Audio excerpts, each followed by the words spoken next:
Welcome to my YouTube channel. आज मैं आपको क्लास 7 के लिए उर्दू ग्रामर पढ़ाऊंगी। एग्ज़ाम से मुतालिक पूरी ही ग्रामर की 100% तैयारी करवाऊंगी। तो बच्चों, बिना टाइम वेस्ट किए पढ़ना स्टार्ट करते हैं। तो सबसे पहले हम मज़मून लिखने का तरीका सीखेंगे, ताकि एग्ज़ाम में किसी भी टॉपिक पर मज़मून लिखने के लिए आए तो आप उसे तरीके के साथ सही मेथड से लिख सको। तो हमेशा ध्यान रखेंगे कि किसी भी मज़मून को हमेशा 3 हिस्सों में लिखा जाता है। सबसे पहले हिस्से में जो भी कोई टॉपिक दिया होता है उसका इंट्रोडक्शन देते हैं, यानी कि ये चीज़ क्या है। फिर सेकंड वाले पार्ट में जो भी कोई टॉपिक दिया होता है उससे मुतालिक अव्वल और आखिर मालूमात को लिखते हैं, यानी कि ये चीज़ कैसे बनी, कैसे अमल में आई। और फिर लास्ट वाले पॉइंट में जो भी कोई टॉपिक दिया होता है उस पर कोई सलाह मशवरा, पॉजिटिव पॉइंट उसका, या फिर कोई नेगेटिव पॉइंट हो तो उसको भी बयान करते हैं। ये हमेशा लास्ट पॉइंट के अंदर लिखते हैं। तो उम्मीद करती हूँ इतनी बात समझ में आई होगी आपको कि किसी भी मज़मून को किस तरह से लिखा जाता है। तो अब यहाँ पर कहा गया है कि दशहरे पर मज़मून लिख कर दिखाओ। तो सबसे पहले वाले पार्ट में हम दशहरे का इंट्रोडक्शन देंगे, यानी कि ये त्यौहार क्या है। तो लिखोगे, दशहरे का त्यौहार बहुत धूमधाम से मनाया जाता है। इस त्यौहार की अहमियत ये है कि जब राजा दशरथ ने अपने बड़े बेटे रामचंद्र जी को 14 साल का वनवास दिया और वो वनवास के लिए निकलने लगे तो उनके साथ उनकी बीवी सीता जी और भाई लक्ष्मण भी हो गए और जुनूबी हिंद के जंगलों में गुजर बसर करने लगे। इसी दौरान लंका का राजा रावण सीता जी को अगवा करके ले गया।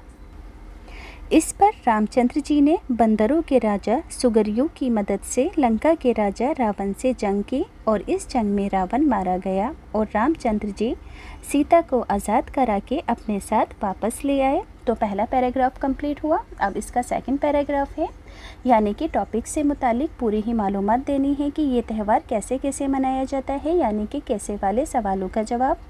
तो सेकंड पैराग्राफ को पढ़कर सुनाने से पहले सभी बच्चों से एक रिक्वेस्ट है, एक छोटी सी बात बताना चाहती हूँ कि जिन बच्चों को स्टेशनरी के और गिफ्ट आइटम्स के ख़ास और यूनिक प्रोडक्ट्स बेस्ट क्वालिटी के ख़रीदने का शौक़ है, बिना किसी कमीशन के, उसका लिंक मैं डिस्क्रिप्शन में डालूँगी, आप वहाँ से जाकर ख़रीद सकते हो।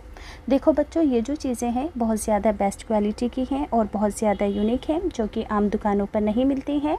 और अगर बाई चांस मुश्किल से मिल भी जाती हैं तो डिस्ट्रीब्यूटर इस पर बहुत ज़्यादा कमीशन खाते हैं। तो आप बिना किसी कमीशन के इन चीज़ों को घर बैठे मंगवा सकते हो। सभी चीज़ें बच्चों बेस्ट क्वालिटी की हैं।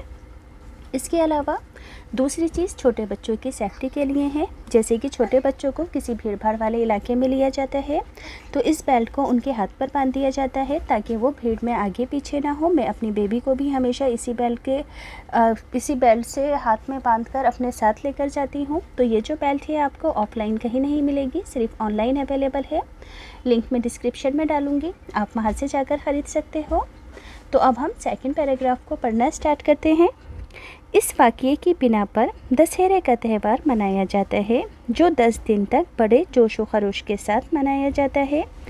इन दिनों में मुसलसल रावण का सीता जी को अगवा करना, फिर हनुमान जी की मदद से उनका पता लगवाना, फिर हनुमान की मदद से बंदरों की फ़ौज के साथ रावण से जंग करना, जंग में रावण का मारा जाना और सीता जी को आज़ाद करना शामिल है। 10वें दिन रावण और उसके भाई का पुतला जलाया जाता है और दशहरे का इख्तिमाम यानी कि ख़ात्मा होता है। पूरे हिंदुस्तान के शहरों में, कस्बों और गाँवों में ये त्यौहार बड़े जोश व खरोश से मनाया जाता है। 10 दिन तक किसी मैदान में दशहरे का मंजर बराबर दिखाया जाता है। दशहरा जहाँ दिखाया जाता है वहाँ तरह तरह की दुकानें भी लगाई जाती हैं। मर्द, औरतें और बच्चे चीज़ें खरीदते हैं और आपस में मिलजुल कर खाते हैं। हर शाम को रामलीला मैदान में हज़ारों की तादाद में मर्द, औरत, बूढ़े और बच्चे शरीक होते हैं और दशहरे का मंजर देखते हैं।